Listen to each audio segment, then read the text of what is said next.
มื้อนี้เป็นมื้อที่2ของการป้องกันบทนักศึกษาปริญญาตรีต่อเนื่องเนาะในสมเฮียน2025-2026เนาะมื้อนี้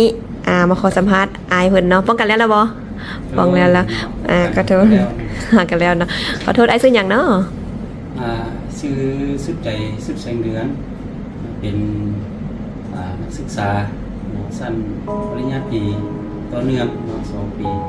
ว่าปัจจุบันนี้ว่าได้มาป้องกันบทเนาะถือว่าสำเร็จวันนี้มาป้องในหัวข้อใดอ้ายป้องในหัวข้อคุ้มครองผังเมืองเนาะลงลึกเกี่ยวกับการอนุญาตปลูกสร้างอยู่ในตัวเมืองไซแขวงหลวงไซโดยขอโทษอ้ายมาจากภาคส่วนใดที่มาเรียนต่อในสาขานี้มาจากองค์การพัฒนาและบริหารตัวเมืองปัจจุบันได้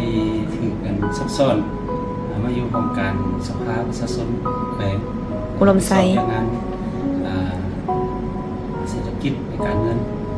ของแขวงอุดมไซโดยผ่านมานี่อ้ายจบชั้นสูงจากไสผ่านมาเนี่ยข้าพเจ้าจบชั้นสูงในสาขาขอทางเนาะสาขาขอทางอยู่โรงเรียนคมนาคมขนส่งแต่ปี1998เนาะเริ่มเรียนตอนนั้นยังเป็นโรงเรียนคมนาคมขนส่งเนาะแต่จบอยู่ในปี2006เนาะจบปี2006วิชาขอทางเนาะเจ้า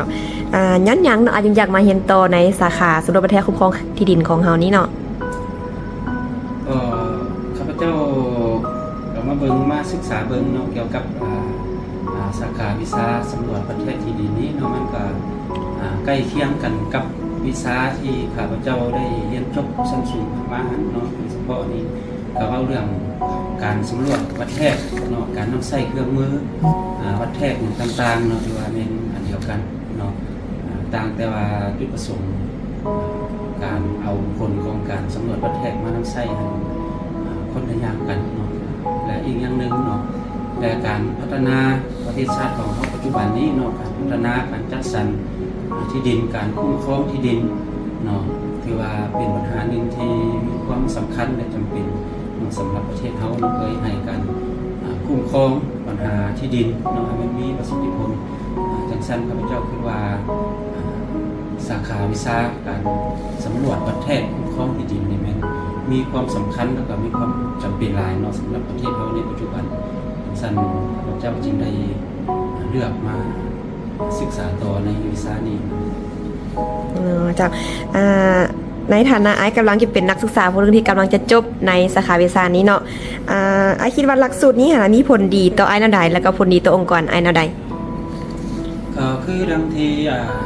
พระเจ้าได้เสนอไปนั้นเนาะเกี่ยวกับการคุ้มครองที่ดินเนาะมีความสำคัญมีความจำเป็นเนาะจังสั้นต่อกับ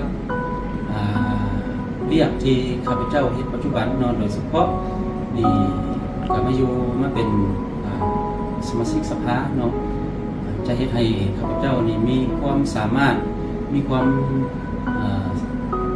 เชี่ยวชาญเนาะหลายขึ้นกว่าเก่าโดยเฉพาะเป็นการแก้ไขปัญหาคำร้องคำเสนอ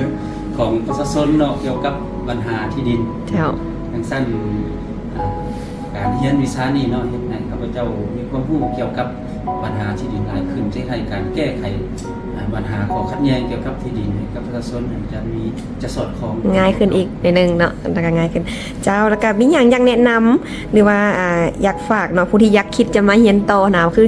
บางคนมาจบไปโดนแล้วอยากมาต่อยันบ่ได้บ่หรือว่าเฮ็ดเวียกไปอันเกี่ยวข้องไปแล้วเนาะอยากมาต่อเพิ่มแต่ว่ายังลังเลหั่นนะคือไอ้ผู้ที่กำลังสิจบนี่มีอย่างอยากฝากต่อบ่เจ้าก็คือดังที่ข้าพเจ้าได้เสนอไปหันเนาะเกี่ยวกับปัญหา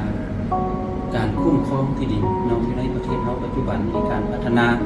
เราเป็นประเทศความพัฒนาว่าจังซั่นเนาะให้การ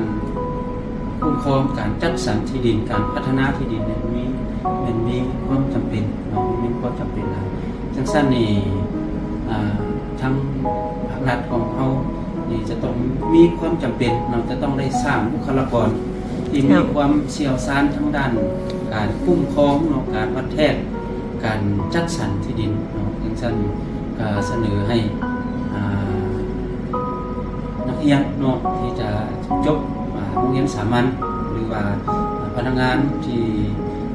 บ่ทันจบวิชาดังกล่าวนี้เนาะแต่ว่าเฮ็ดเวียกเกี่ยวกับ เจ้า อยู่แขนงการที่เกี่ยวพันกันกับที่ดินเราก็อยากเสนอให้มายกระดับเนาะความรู้ความสามารถเนาะเกี่ยวกับการจัดสรรการคุ้มครองที่ดินนี่ให้มันลึกซึ้งเนาะให้มันลึกซึ้งให้กว่าเก่าเพื่อให้การพัฒนาเนาะการคุ้มครองที่ดินของประเทศเฮาในข้างหน้าให้มันมีประสิทธิผลกว่าเก่าเนาะ เจ้าท่านี้ขอขอบใจเนาะอ้ายขอบใจหลายๆ